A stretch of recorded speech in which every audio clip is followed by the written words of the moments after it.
Okay, so hello and welcome to our video session for today. So we are going to have examples on horizontal shear stress. So it is important to remember what we have derived last time about horizontal shear stress formula, wherein we have talked on the shear flow. So basically the shear flow is denoted by Q, and this is equal to V Q all over I, and it is also equal to the shear stress times the width. So V here is the shear stress, okay, or the shear force. Q is the moment of area.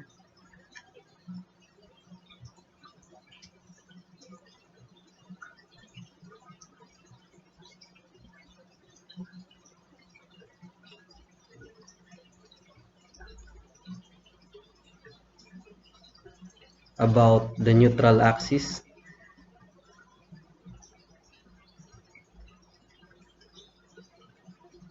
And then I will be our centroidal moment of inertia.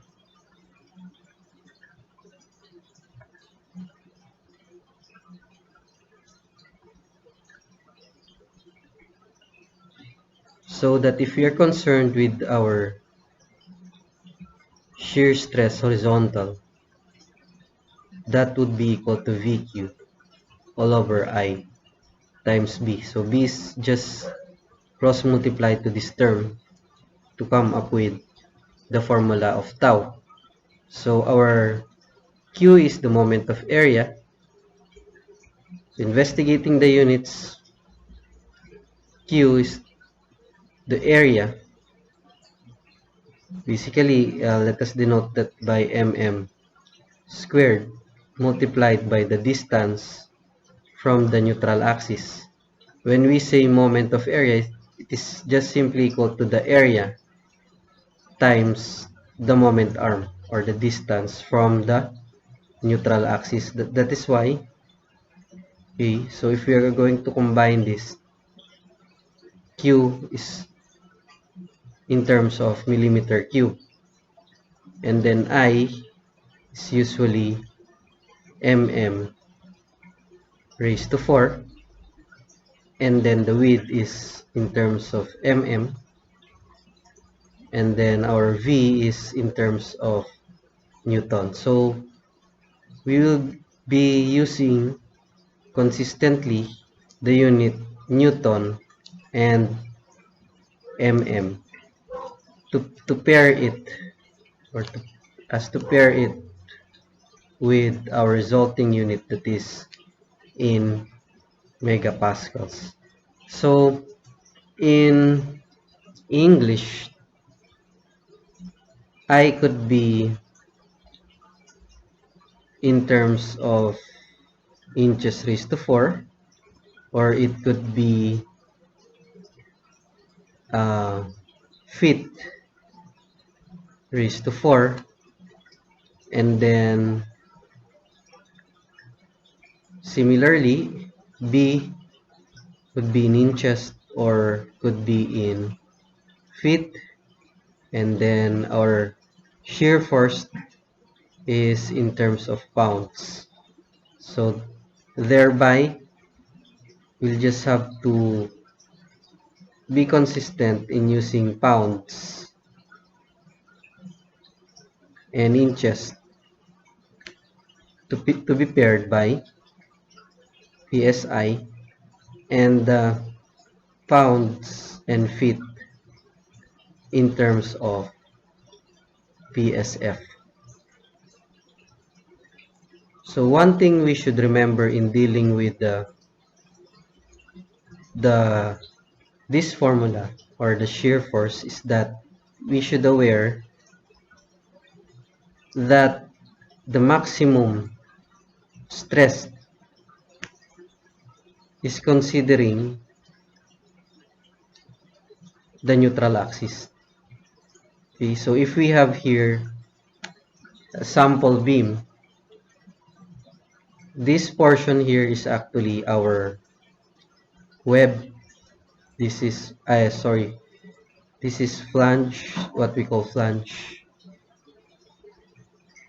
as well as this one is what we call the flange, or the outer fiber, or the outer portion of the beam is termed as flange, and this one is our web. Okay, so as I was saying, the moment of area is referred always to the neutral axis. So if we are concerned with the tau max, okay, the maximum value of shear, that is equal to VQ all over IB. So what is B here? So B here is the line where your point of concern is passing through. Say for example, if we are concerned with the maximum, the line passing through the neutral axis is basically the width of the web. Okay, the width of the web, or the thickness of this web. Okay. See, this is the thickness of the web. So if we are concerned with the shear flow, or the shear stress at the flanges, the line passing through the flanges, say if we have this point, we'll just be concerned with the width passing through this line, and that width is actually the width of the flange, or BF. Okay, but take note, in this case, the maximum is at the neutral axis. Thereby, if we consider the Q, okay, it could be either the Q above or Q below. So if this is the neutral axis, the Q above is this area times the distance from the neutral axis, and also we add this area times the distance of the centroid from the neutral axis. Okay, so we combine both, that will be our Q above.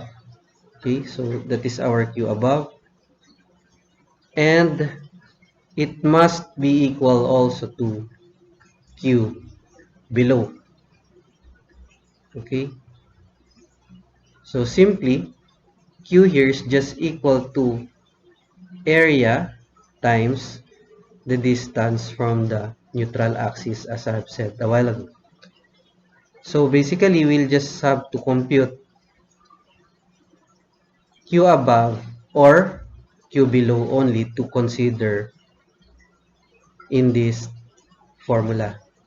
However, there are cases that we are just concerned on the tau that is considered per point, as for this example.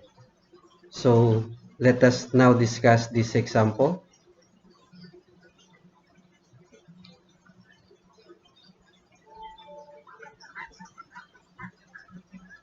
So we have the beam with the following dimension. So basically 200 here is the width of the flange. Okay, so this is width of the flange, and this is the width of the web, or sometimes it is called the web thickness. So all of the dimensions are given. So it is set that this point is point A, and that point is point B. So our job or requirement in this particular problem is the web's shear stress at point A, and point B. So indicate the shear stress components on a volume element located at these points if our W here is set to be equal to 125 millimeter. So our shear is equal to 15 kilonewton. So basically the first step here is to determine our moment of inertia, because we will be using this formula. Tau is equal to VQ all over IB. So we are concerned with tau at A and tau at B. Okay? So this is VQ all over IB on A, and similarly this is VQ over IB along B. So before we can derive our I, of course, we need to locate our neutral axis. Okay, so locating the neutral axis, we will just have to draw a line or our reference line. So establish our reference line to solve for the neutral axis, or to locate the neutral axis. Say I'm going to set my reference line at the bottom, because in the problem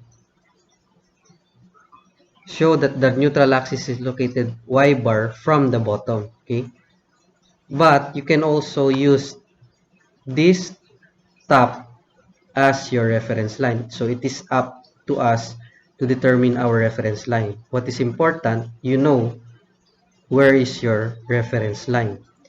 So from this reference line, we are going to tag each of these composite shapes. Say I'll just divide this into 3 composite shapes. Say this is shape 1, shape 2, and this is the third shape. So all are in terms of a rectangular shape. So we are going to locate y bar from this reference. Okay, say we do not know the y bar here, so just have to indicate here y bar. So what we do is to compute for the area, corresponding area. So area 1 is 200 by 30. That is equal to 6,000. Okay. Our y1 is the distance of the centroid of this shape up to your reference line. See, this is the centroid of this rectangle, and that is half of 30.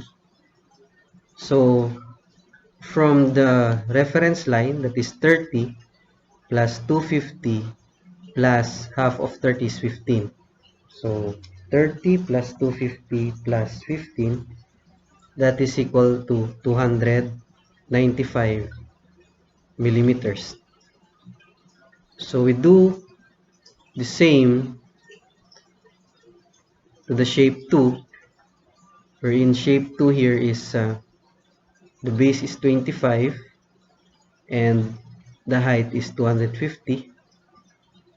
So 25 times 250 is equal to 6,250. Okay.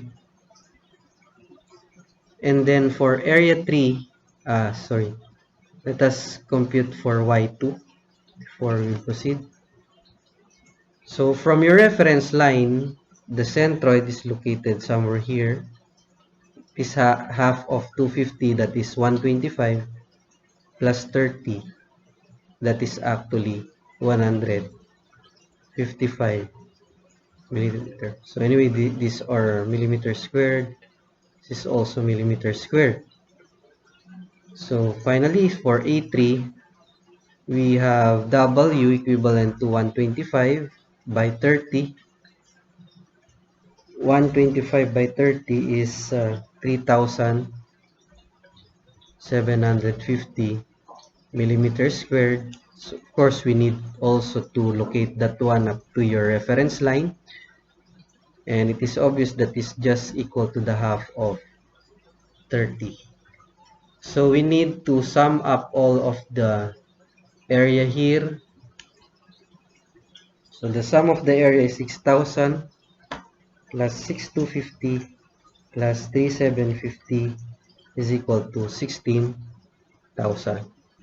So all in all, we have 16,000. So we'll just have to use this formula. Of course, you're familiar with this in determining your centroid. So the total area is equal times y bar is equal to summation of area times y.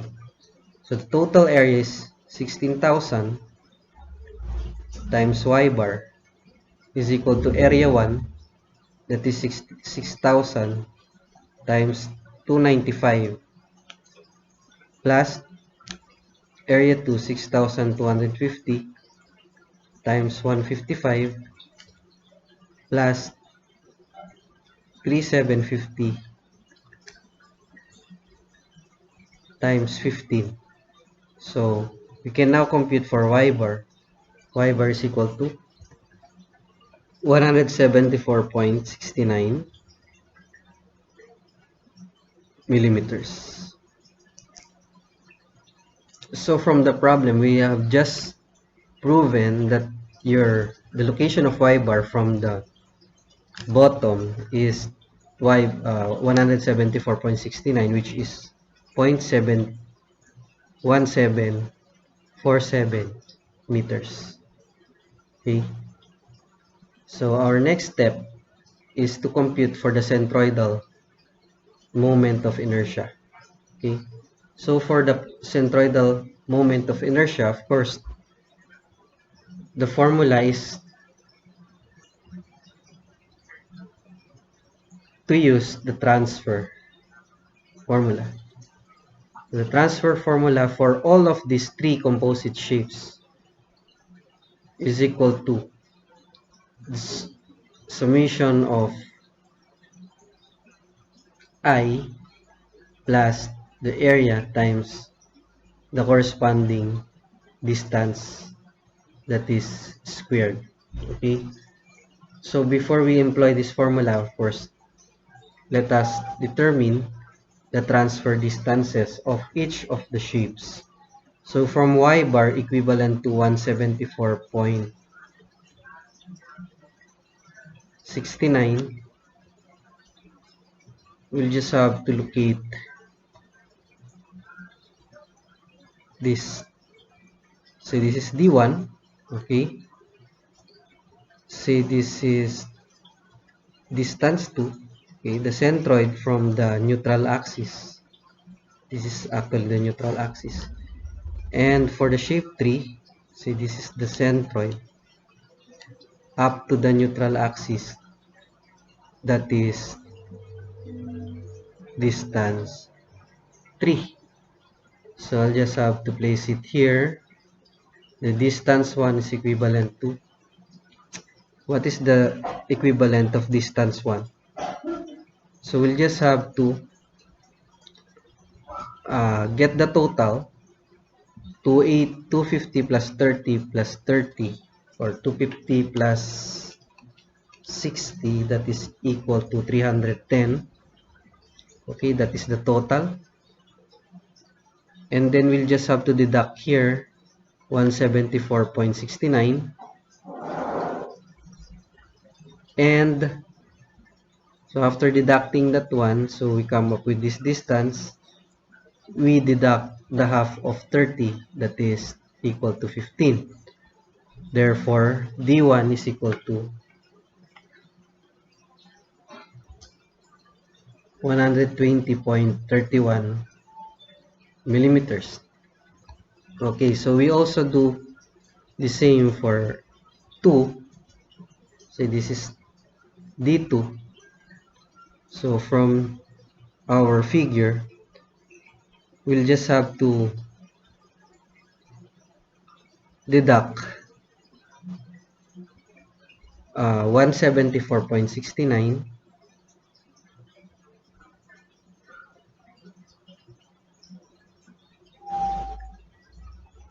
So this is the distance.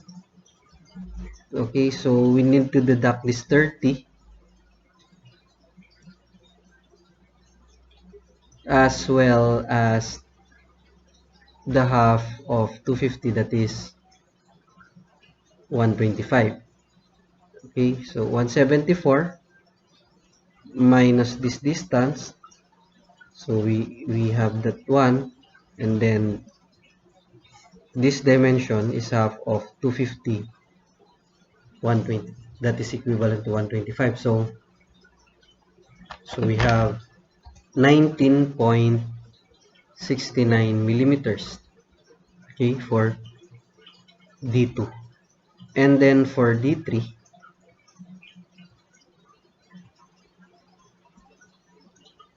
so the distance 3 from the centroid up to the neutral axis, so basically that's just equal to 174.69. we just deduct 15. Okay, so we have 159.69 millimeters. So we have a complete set of data to perform this one. Let us now compute for our I. So the centroidal moment of inertia is equal to, first, we have rectangular shape for this flange, that is BH cubed all over 12. Okay, so our base is 200 times 30 cubed all over 12. So just use this formula, okay, for rectangle, BH cubed all over 12. And then we just add area 6,000 times D1, that is 120.31, this is squared. And then we add I for 2, transfer distance formula for 2. For the shape 2, we have a base of 25 and the height of 250. So using the formula, the base is 25, the height is 250 cubed, and divided by 12, and then this is 20. Area 2 is this one, 6,250 times distance, that is equal to 19.69 squared. So we also add the 3 for area 3. So for the shape of 3, W is set to be equal to 125. Okay, so the base is 125, the height is 30. So we have 125 by 30 cubed all over 12. So we consider the area 3, which is 3,750. Transfer distance 159.69. This is squared. So we just have to add those three terms there. We have 217.78 times 10 raised to 6 millimeter raised to 4. So we are now ready to determine our stresses at point A. So let us have, say, this figure here. So at point E, we'll just be concerned with this area.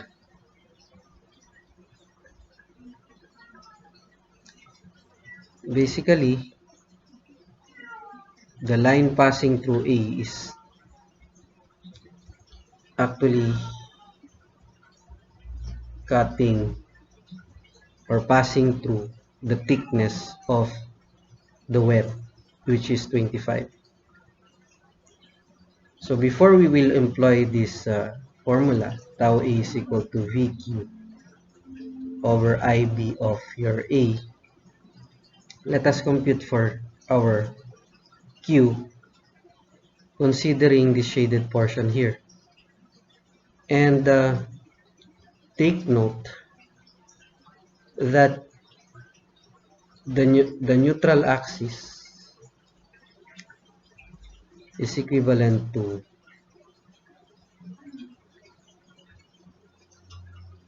this dimension. Say this is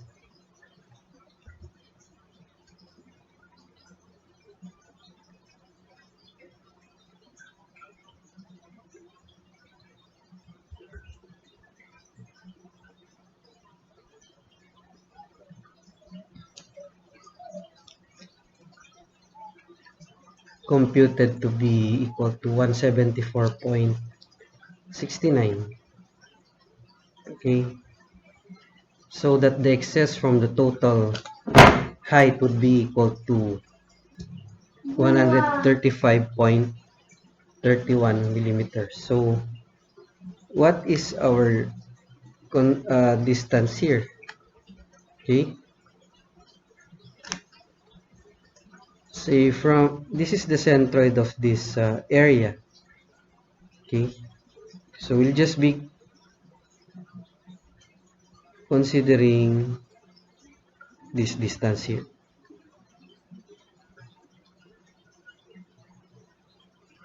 Say this distance is Z1 or Z of A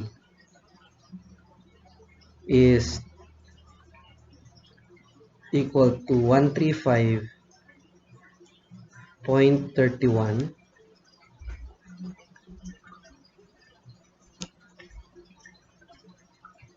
minus half of 30, that is 15. So we have 120.31 millimeters. Therefore, our QA is this area, 200 by 30 times 120.31. Okay, so therefore QA is equal to 721,860 cubic millimeters. So proceeding to this shear for A, tau A, so our shear is 15 kilonewton. And bear in mind that we should express that in terms of Newton. So just have to multiply it by 1000. So we have 15,000 for the shear, and QA is 721,860 all over our I, 217.78 times 10 to the 6 multiplied by your width that is passing through that line along A, and that width is equal to 25 millimeters. So therefore the shear stress at A is equal to 1.99 megapascal. So this is actually the answer for the first requirement. So for the second requirement, we are concerned with this one. Okay, so we'll just have to adopt, okay, this. So we place it there. So we'll just have to replace our notation here.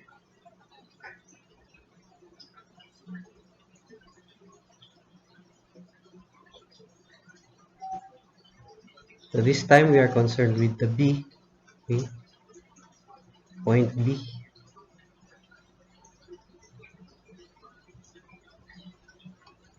Okay, so of course we need to recompute our Q along B.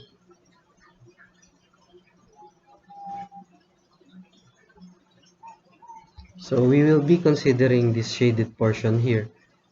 Remember that this is 125. Okay, moment of area, area times distance from the neutral axis. Say this is our area, and that is 125 by 30. And what is the moment arm of this centroid up to your neutral axis? So of course, it's obvious that that is just equal to 174.69 minus 15. Okay, so QB is equal to 598,837.5. Of course, we'll just replace that one, A, as well as the value here. So of course, there will be no problem. The only thing that have variation here is the Q. The same V, the same I, and the same thickness. Okay, so the thickness is of course 25 millimeter also. So computing our shear at B, so we have a value of 1.65 megapascals. So these are the answers for the shear stresses at point A and at point B. So let me just show you here. Actually, we are already done with the requirement of the problem. But I'm gonna show you that when computing for the maximum tau, we must have to consider all of the area that is above your neutral axis, or it is below your neutral axis. As we can see here, the only area that we have considered for A is just this red portion here. But if we will be concerned with the maximum, of course, we also need to include this portion here for the above, which is equal to the shaded portion on the below. Okay, so in short, Q above will be equal to Q below.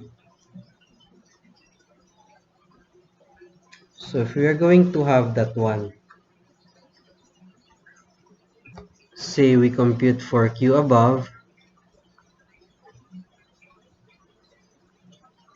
I'll just note here for maximum tau, or in Q above,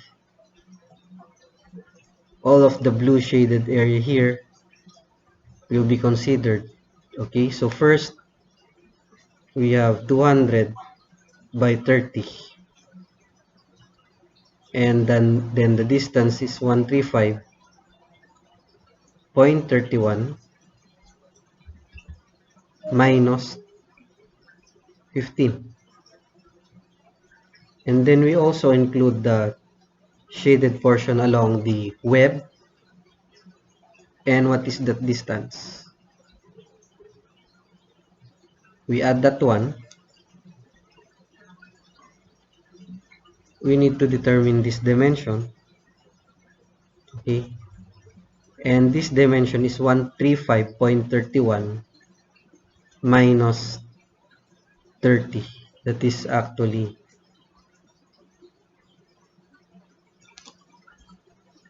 105.31.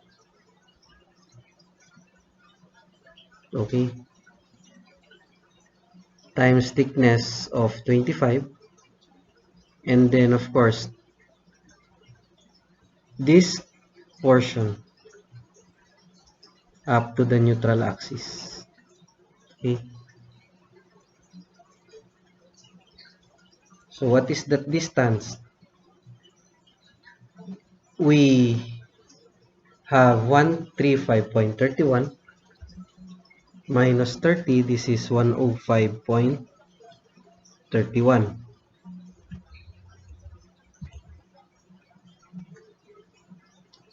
Of course, half of 105.31 shall be considered as your distance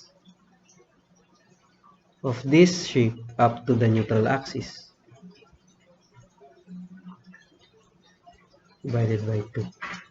So your Q above here would be equal to Q above 860,487.45 cubic millimeters. So let us check if this Q above shall equate to your Q below. So we'll just have to show that Q above is equal to Q below, considering all the areas above and all of the areas below. So as this yellow shaded portion. So working on that, we have 125 by 30. The distance of this up to your neutral axis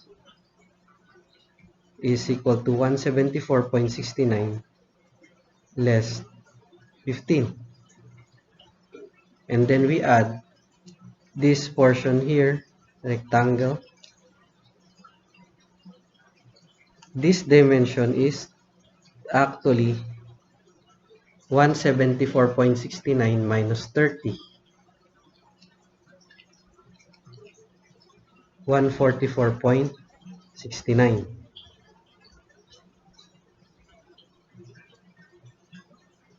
So 144.69,